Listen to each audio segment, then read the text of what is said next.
This is the Late Round Podcast with your host, JJ Zachariason.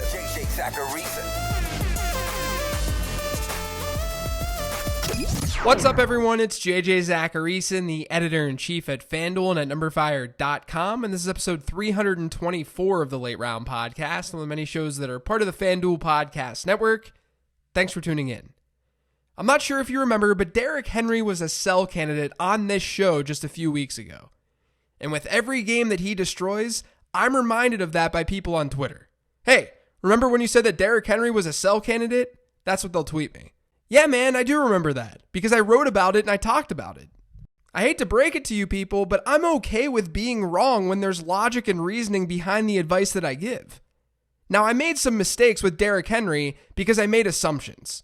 For example, I assumed that Ryan Tannehill wouldn't be very good. And Tannehill's efficiency has really helped the Titans see positive game scripts. That's huge for a running back like Derrick Henry. Had I known Ryan Tannehill would become one of the most efficient quarterbacks in football, I would have never called Derrick Henry a sell. It's just funny though. On the show where I talked about Henry, I also talked about negativity bias. How people tend to remember the things that are more negative in nature because those things have a greater impact on their psychological state. But I talked about negativity bias and I was ready for the heat if Derrick Henry continued to play well. And it's cool. You guys can hit my mentions and make fun of a bad recommendation. I'll survive. I've got a really cute 16-month-old daughter that I can play with who doesn't care if I get something wrong with my job. But this is such a good example of negativity bias. It's similar to the Aaron Jones sell recommendation that I had earlier this year too. After he had a big performance, it was person after person hitting me up saying how dumb of a transaction it was to sell Aaron Jones. But now that Aaron Jones hasn't been close to the fantasy asset that he was earlier in the year, silence. Because there's no longer a negative feeling associated with the sell Aaron Jones transaction. Now let me be clear here. I'm not opening today's show in this way because I want you guys to throw me a pity party. My job is to be entertaining, sure, but it's also to be accurate. And the Derrick Henry recommendation, given this result, wasn't accurate at all. I'm taking my L. It's not my first L, and it won't be my last one. But I'm taking it. I just wanted to shed some light to something that I find really interesting. How people, and I'm most definitely guilty of this as well, but how people tend to focus on the negative so much more than the positive. When you realize that it happens, it can really change the way that you take in information. Now, before listening to more wrong transactions this week, I just wanted to send another reminder to check out OddsFire. With OddsFire, you can compare odds across major bookmakers in the regulated US market. I use it for fantasy purposes to see how lines are moving, but you can shop odds and check out where money's being placed as well. And it's all in one place, oddsfire.com. Check it out. Gambling problem? Call 1-800-GAMBLER. Add Darwin Thompson. It's only taken 14 weeks and injuries to 2 Kansas City running backs, but it could be Darwin Thompson season. As of right now, I don't know the status of Damian Williams' ribs injury. He missed Week 13's game. Andy Reid did come out on Monday, though, and say that Darrell Williams, who was injured in Sunday's game, that there's a good chance that he doesn't play this week. So if both players miss time, then the Chiefs' backfield is just LaShawn McCoy, the geriatric LaShawn McCoy, and Darwin Thompson. In Sunday's game, Darwin Thompson touched the ball 11 times for 44 yards and a touchdown. A Kansas City running back has had 60% or more of the team's running back rushes in just 4 games this year. That backfield has mostly been a committee. And of those 4 instances, 3 of those came from Damian Williams. So if he's not on the field, we're probably going to see another split backfield. That's what makes Darwin Thompson a pretty intriguing add this week. Drop Sammy Watkins. Look, I talked about Sammy Watkins on last week's matchup show, and it was basically the following. The process for Sammy Watkins and playing Sammy Watkins this past week, it made sense. If you wanted to use Sammy Watkins, if the process led you to wanting to use him, that made sense. The problem was Sammy Watkins hadn't produced since like 2016. It was week 1, but it feels like that long ago. But you can drop Sammy Watkins now. Over his last 2 games, he only has a 10% target share. And he still has just 1 top 24 performance or a wide receiver 1 and a wide receiver 2 performance on the season. And it came all the way back in week 1. And he's been in plus matchups. And he's played with and without Tyreek Hill. Maybe he has a usable performance down the stretch, but are you really going to trust Sammy Watkins? Are you really going to predict that performance? Probably not. In most leagues, he can be dropped. Sell Bo Scarborough. So just as a reminder, anyone who's a sell or buy on this week's show and moving forward, it's all about confidence. So you shouldn't have a lot of confidence in Bo Scarborough moving forward. And here's why. Now, the peripherals aren't horrible for Scarborough. He's averaged a 77.6% running back rush share over his last 3 games for the Lions, but he's barely been utilized in the passing game. So basically, he's the quintessential early down running back. Now, that hurts him from a fantasy perspective, that he's not seeing that much work through the air. But so does the brutal upcoming schedule for the Detroit Lions. They get the Vikings, Buccaneers, and Broncos over the next 3 weeks, the last 3 weeks of the fantasy season. That gives Scarborough 3 matchups against teams that rank 7th, 4th, and 2nd best against fantasy running backs when adjusted for strength of opponent. Because he's not being used that much as a receiver, he's going to be hard to trust down the stretch. Add Zach Pascal. So there's been 5 games that T.Y. Hilton has missed this year. In those 5 games, Zach Pascal has averaged a 22.1% target share.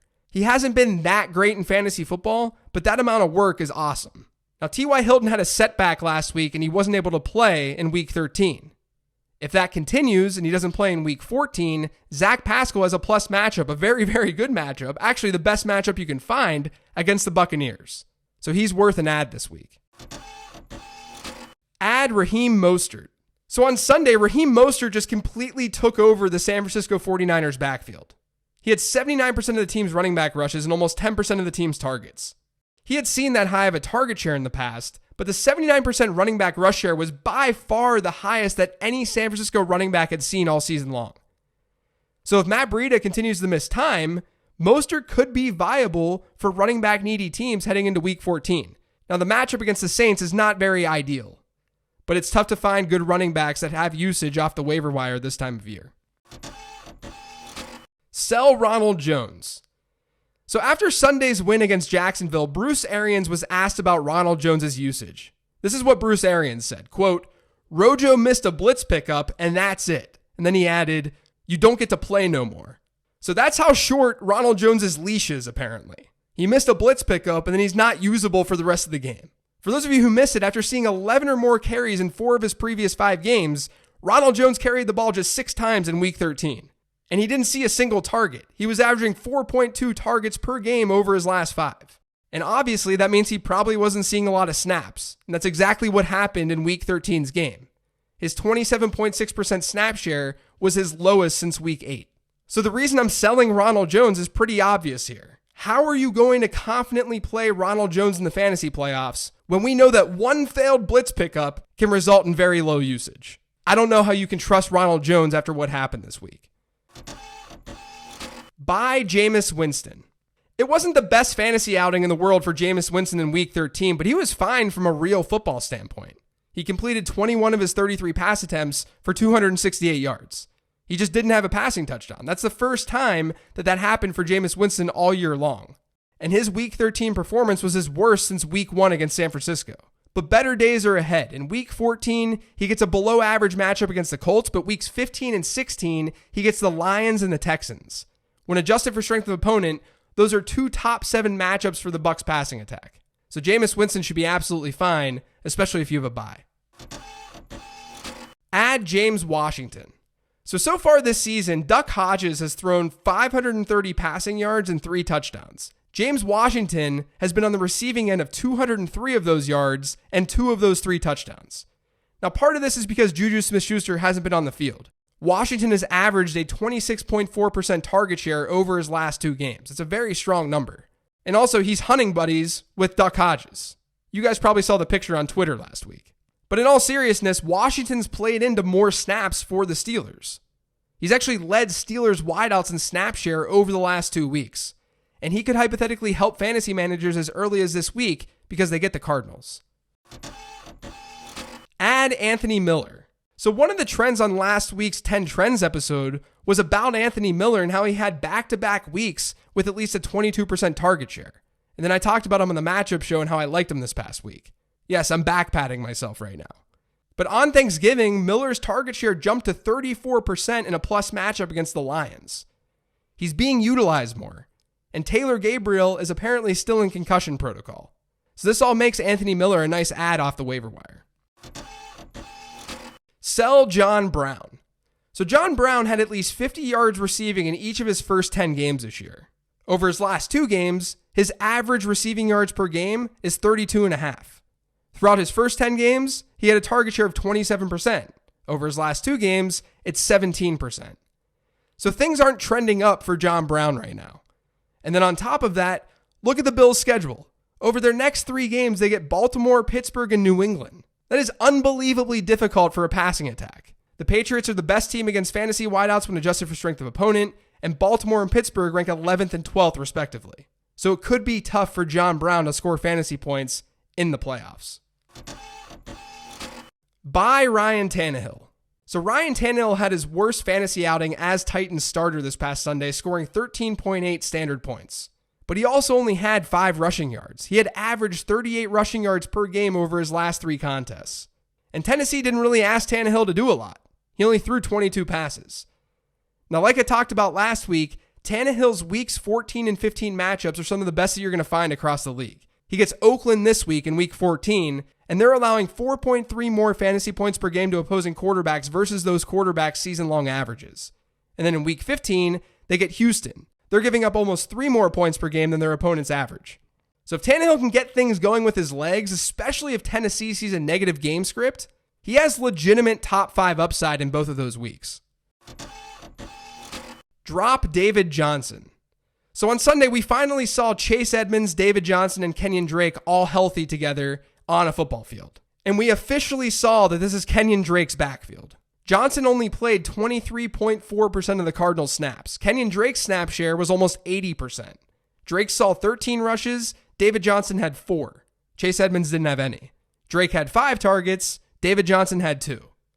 It's a very sad day, but David Johnson's essentially become a higher-end handcuff. And I don't think it's because of an idiotic coaching staff, you guys. Kenyon Drake has been the better running back for the Arizona Cardinals.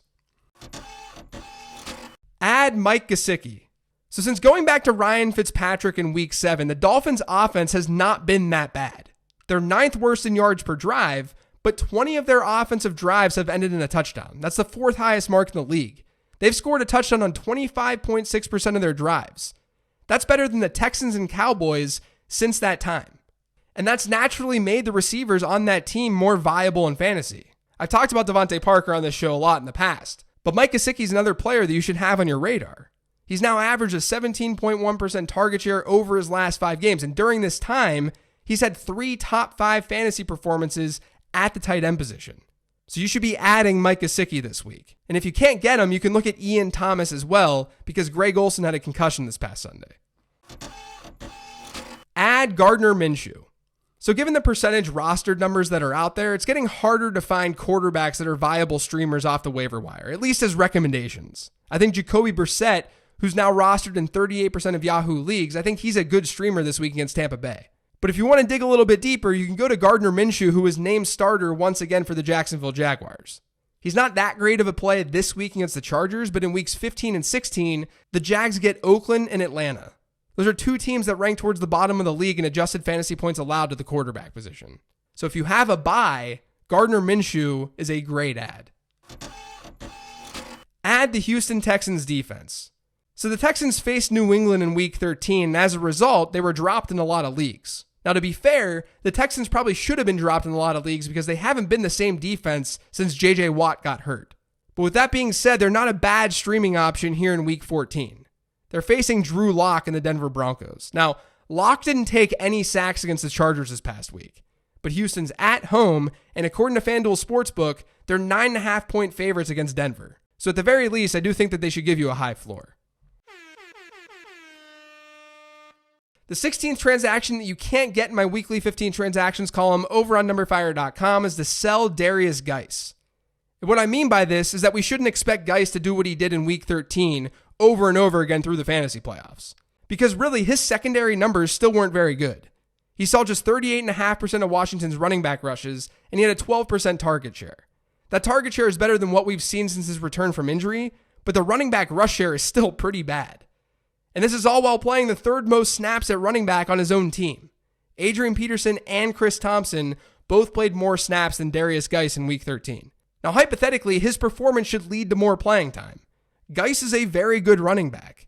But does it really make sense for Washington to feature Geis during a lost season? I'm not sure it does, which is why I'm hesitating to fully trust him, especially given the offense that he's in.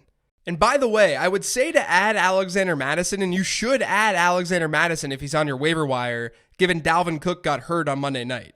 But I've been talking about adding handcuffs for weeks now, so I figured it'd be a waste of time to make that a transaction this week. But add Alexander Mattison.